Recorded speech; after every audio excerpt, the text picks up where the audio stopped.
What is the most humiliating thing a person can go through? Homelessness. It's humbling. Elle had it kinda good. Elle had my fully equipped RV parked in a private lot, hooked up to water, electricity. But nevertheless, Elle was stuck, living on the street, ordered by family court to leave my home. With a RO to boot, couldn't even go by my own house to get clean clothes. Friends, family, visiting the beach would see my RV, see me just getting out of bed. Elle still had a job. But with bank accounts froze until a court date 4 months away, Elle had no choice but to be patient and wait it out. Cops would see my lights on and constantly harass me. On one occasion arrested me, cause the homeowner who allowed me to park on his property wasn't home.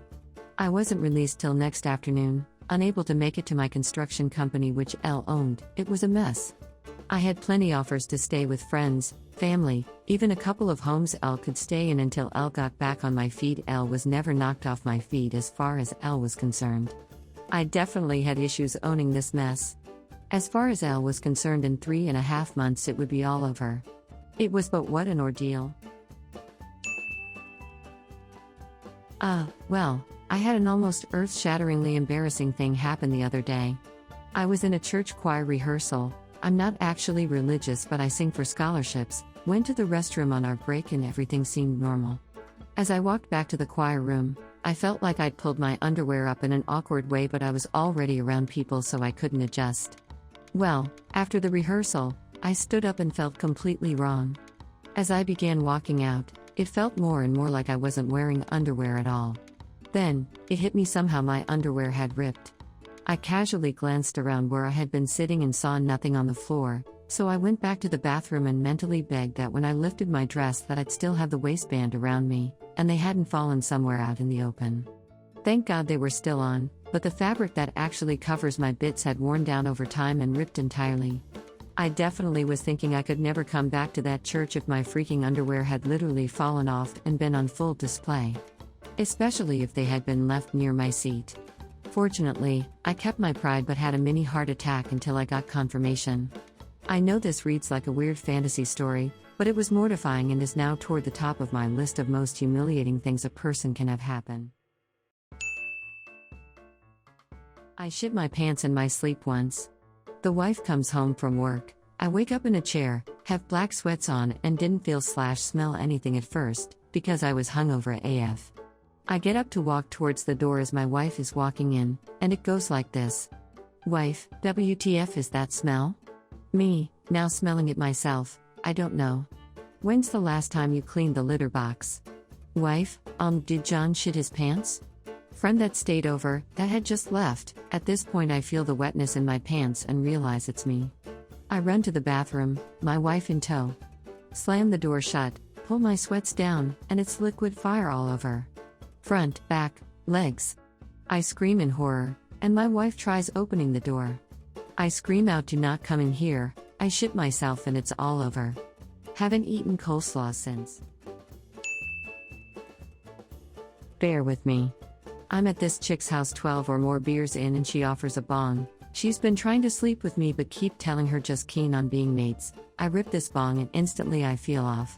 I go out front, sit of the step, and get some air. It's cold AF and I'm starting to green out. I go to get up and start crab walking down the side of the house. Oh no. I need to vomit, and out of nowhere, as if my body had been secretly storing a percentage of every number 2 for my 32 years of living for this moment, I really needed to go. Well, this is happening and I can't walk straight, so I drop my pants and lean against her nice white house, and what came next was ungodly. It wouldn't stop. It felt like I had lived another entire life while this was happening, and to top it off I lost my balance. So my crab walking ass scuttled down the length of her house as I'm unleashing every demon on the way from both ends. Now and then there was a pause and my exhausted body fell into the grass, and I lay a helpless, disgusting mess for all to see. It didn't stop there, dear reader. Oh, how I wish I could tell you otherwise. I lay on my side for a few minutes while the dew set and I couldn't walk, so I bare ass or leopard crawled into the house, all the while telling this girl to stay in her room and that I'm fine. Made my way into the shower and proceeded to clean myself up. Oh no. Will it never end? I can't get up. I'm wet, laying in the shower with my top half out onto the bathroom floor. Well, I've come this far. I sit on the drain and quietly cry to myself. The 3 volley now begins. I feel better now, but as I look around, the horror of what has happened sinks in further. I do my best to clean. It's everywhere. And it won't go down the drain. I frantically and drunkenly try my best and get myself dry and clothed. I lock the door and sleep a few hours. Wake up on the floor still dizzy, probably still a bit drunk. Anxiety sets in. Run you fool and don't look back. The voice in my head screams. Like a coward I ran. And as I left and looked back at the house, I saw the brown stain I left in my wake. To this day I've never experienced anything so horrific. We both kind of laughed it off after a few weeks of no communication. She cleaned it with her flatmate and I never seen her in person after that. My urodynamic study was pretty fucking embarrassing.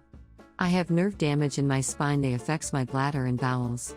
I don't think I'm super well endowed, but my genitals basically inverted when I was told to strip down into a hospital gown, had a catheter inserted into my penis by a nurse, in front of my female PA, and 3 medical students, as well as a tube into my rectum. At that point I was pumped full of liquid and told to notify them of when I felt the urge to use the bathroom. I then had to violently piss and shit into one of those toilet seats with a bag under it in front of everyone. As a 22-year-old man at the time, it was the most humiliating moment of my life. They're medical professionals but also people. I was so vulnerable, and the look of revulsion when that wet, watery shart sprayed out of me, and they said get cleaned up and we'll be back in a bit. I broke down sobbing in my car afterwards. For context, I'm a large and used to be somewhat strong man, and I never felt more like a joke those people would tell with a name omitted in my entire life. I don't know if the emotion stemmed from feeling betrayed by my body because of a birth defect or what, but it was horrible. And I just found out I get to do another one next month. I was 29. I'd finally sorted out my gender identity stuff enough that I was planning to tell my family on my 30th birthday, since it was the next time we'd be together. I had a small group of friends who knew, including my 28-year-old best guy friend.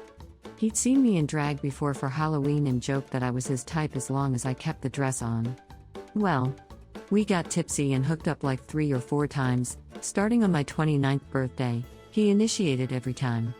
We were already super close. It helped him through a really rough breakup 2 years prior, and now he was being romantic with me in private, even.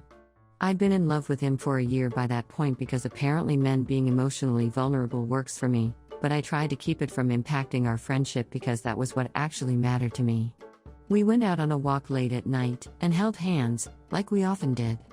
It was really pretty, just a bit chilly, and when we stopped to rest he pulled me over to him and I leaned my head on his shoulder. Then eventually he started playing with my hair, with my head in his lap. It wasn't a sexual moment, just really sweet and tender. We were like that for maybe 20 minutes, and he just looks up at the stars, sighs and says, "I wish you were a real girl. I'd marry you in a heartbeat." I replied, "I'm working on it. Just a bit longer and I can start to transition." He says, "No, I mean a real girl. Like, born a girl, with a real vagina. I could never really be with you like that. Like, that hurt bad enough, but I really valued this guy for some damn reason, so I was just like I'd marry you anyway," playing it off like he hadn't just ripped my queer little heart out and stomped on it. It was all new, he was still sorting stuff out, right? But that wasn't the most humiliating part. Oh, no. Because a week later we went to Denny's late at night with 2 other friends, and my best friend, the man I'd been crushing on since we were 22, starts drunkenly telling the story to 2 other friends and former coworkers, loudly. And my best friend and my other closer friend, at that time, start laughing like it's hysterical that I thought a man who told me he wanted me and held me like my body wasn't repulsive as I thought it was could actually want to be with me. The other friend kinda laughed until he saw my face, then got quiet and shifted the subject, but that shit pushed back my transition 2 more years. I should have outed my best friend in Denny's and left him there.